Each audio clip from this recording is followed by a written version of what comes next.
Thank you, Cameron, and thank you very much to Gail for that wonderful welcome to country.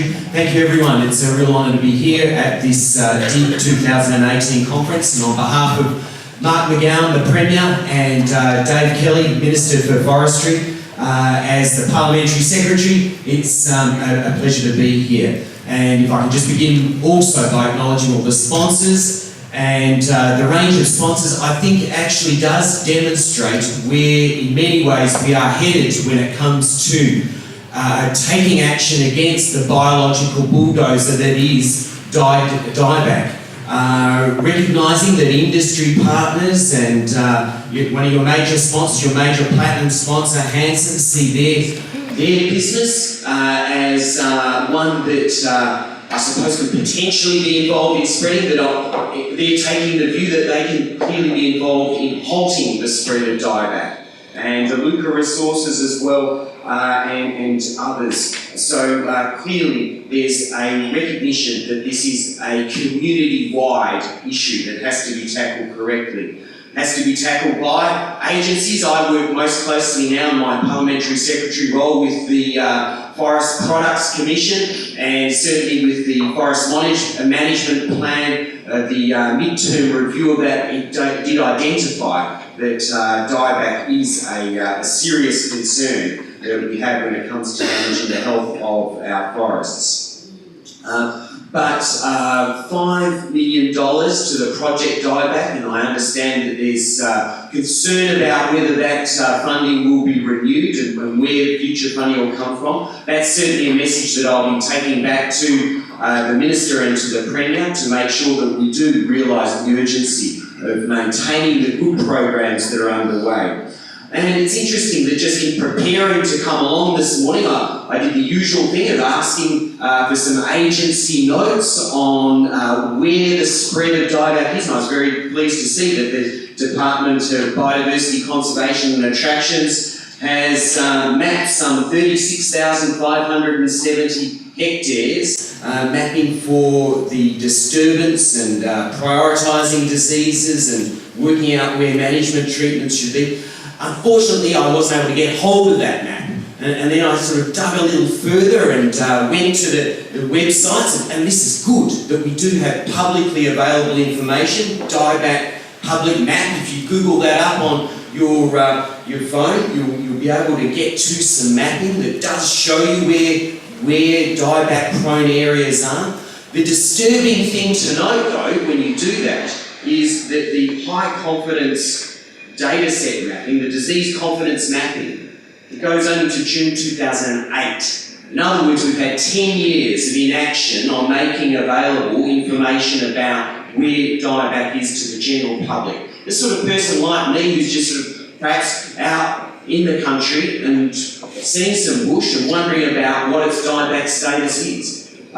Impossible to get that in an up-to-date fashion. If the best data sets available are in 2008. I did note, though, that on the phone app there's also information that talks about disease-positive sample points to June 2017. So clearly, some work is going on, but I think it needs to be at that far more comprehensive level. And this is a responsibility of the government, and Cameron rightly highlighted the change in funding to environmental works in general, to NRM groups, and that does paint a disturbing picture.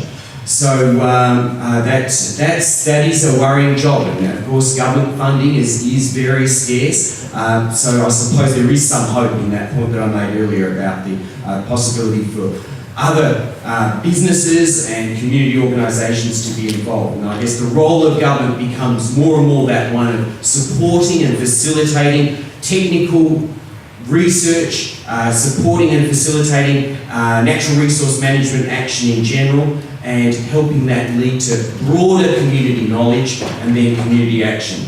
So just to look at a few of the other things that I know that the Department of Biodiversity, Conservation and Attractions has got underway.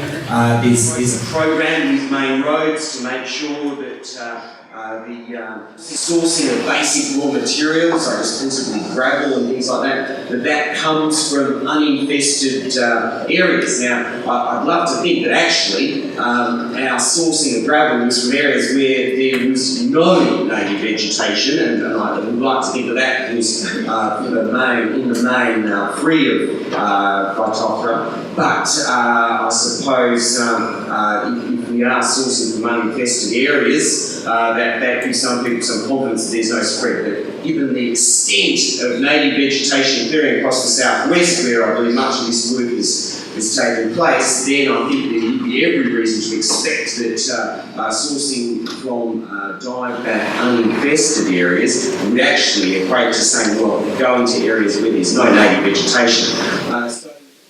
Some good work obviously is going on in other areas, and I'm sure we'll be hearing more today about the tremendous work that's gone on in partnership with South Coast NRM and work in the Stirling Range National Park and the Albany coastal areas.